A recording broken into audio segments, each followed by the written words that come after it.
ألم تر إلى الذين خرجوا من ديارهم وهم ألوف حذر الموت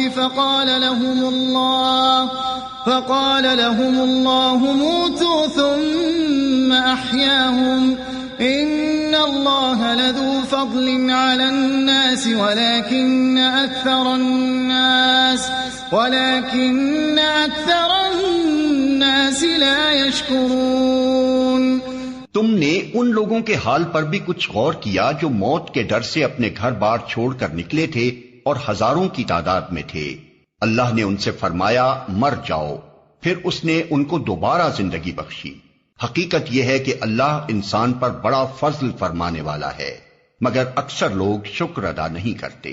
وَقَاتِلُوا فِي سَبِيلِ اللَّهِ وَاعْلَمُوا أَنَّ اللَّهَ سَمِيعٌ عَلِيمٌ.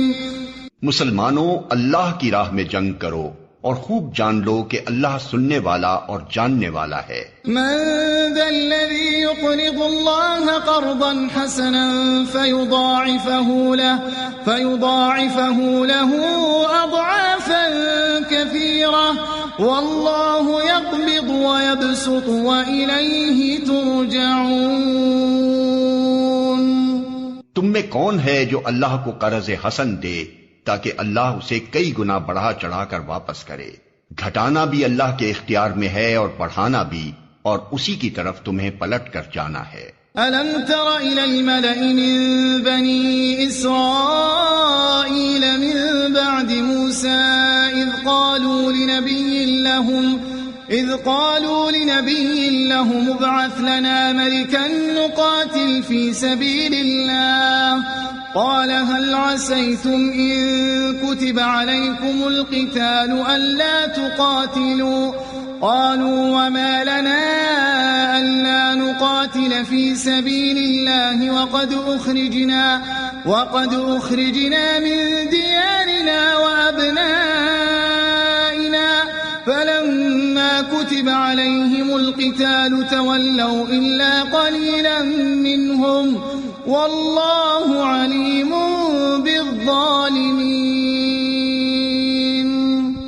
پھر تم نے اس معاملے پر بھی غور کیا جو موسیٰ کے بعد سرداران بنی اسرائیل کو پیش آیا تھا.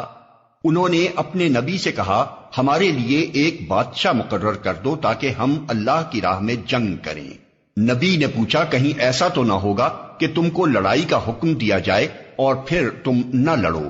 وہ کہنے لگے بھلا یہ کیسے ہو سکتا ہے کہ ہم راہ خدا میں نہ لڑیں جبکہ ہمیں اپنے گھروں سے نکال دیا گیا ہے اور ہمارے بال بچے ہم سے جدا کر دیے گئے ہیں. مگر جب ان کو جنگ کا حکم دیا گیا تو ایک قلیل تعداد کے سوا وہ سب پیٹھ موڑ گئے، اور اللہ ان میں سے ایک ایک ظالم کو جانتا ہے.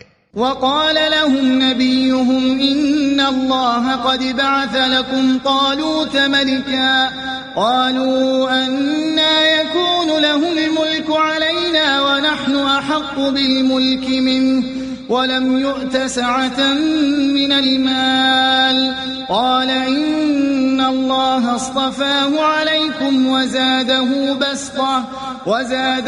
بسطة في العلم والجسم والله يؤتي ملكه من يشاء والله واسع عليم. ان کے نبی نے ان سے کہا کہ اللہ نے طالوت کو تمہارے لیے بادشاہ مقرر کیا ہے. یہ سن کر وہ بولے ہم پر بادشاہ بننے کا وہ کیسے حقدار ہو گیا؟ اس کے مقابلے میں بادشاہی کے ہم زیادہ مستحق ہیں. وہ تو کوئی بڑا مالدار آدمی نہیں ہے.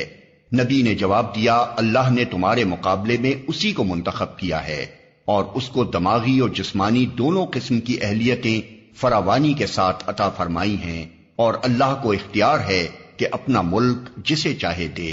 اللہ بڑی وسعت رکھتا ہے اور سب کچھ اس کے علم میں ہے.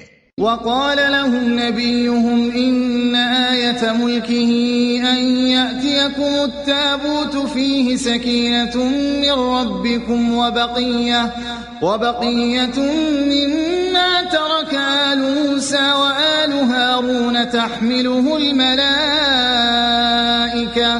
إن في ذلك لآية لكم إن كنتم مؤمنين. اس کے ساتھ ان کے نبی نے ان کو یہ بھی بتایا کہ خدا کی طرف سے اس کے بادشاہ مقرر ہونے کی علامت یہ ہے کہ اس کے عہد میں وہ صندوق تمہیں واپس مل جائے گا جس میں تمہارے رب کی طرف سے تمہارے لیے سکون قلب کا سامان ہے، جس میں آل موسیٰ اور آل ہارون کے چھوڑے ہوئے تبرکات ہیں، اور جس کو اس وقت فرشتے سنبھالے ہوئے ہیں۔ اگر تم مومن ہو تو یہ تمہارے لیے بہت بڑی نشانی ہے۔